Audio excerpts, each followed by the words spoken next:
et accélérera sans doute la réhabilitation du site.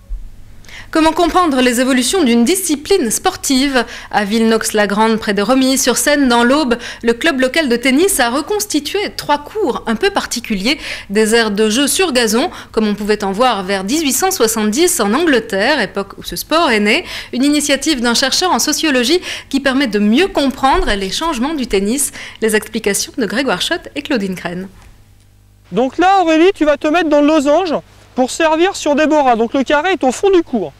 Le filet est assez haut, c'est une simple mise en jeu. Bienvenue sur le court du Major Wingfield, le premier terrain au monde utilisé pour le tennis. Nous sommes en 1874, le filet mesure alors 1 mètre de plus qu'aujourd'hui, les carrés de service se trouvent en fond de court, la balle est recouverte d'un simple caoutchouc. Quant aux tenues, elles n'encouragent pas vraiment les grandes enjambées. Bon, alors là pour courir c'est une horreur. Là c'est sûr que la tenue actuelle est beaucoup plus adaptée pour... Là en fait il faudrait que les joueurs en face nous l'envoient sur nous, qu'on n'ait pas à se déplacer, ça serait beaucoup plus facile. En quelques années, le court évolue. Le club de Villenox reconstitue cette transformation. L'aire de jeu s'élargit, le filet prend des proportions plus raisonnables, des changements dictés par les évolutions tactiques. Quel beau point pourtant. Donc nous venons de marquer le jeu, on va changer de côté.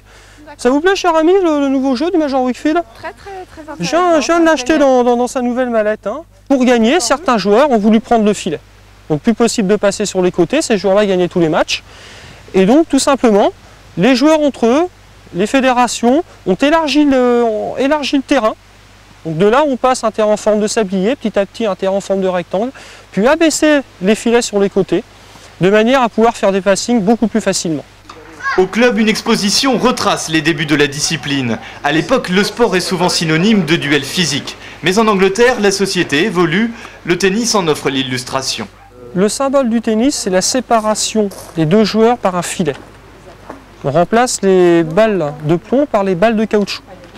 Il n'y a plus aucun contact entre les deux joueurs. Le contact est interdit. Reste à savoir qui du tennis d'hier ou d'aujourd'hui est le plus efficace. Aujourd'hui à Villenox, ce duel semblait plutôt équilibré. C'est l'œuvre d'une vie.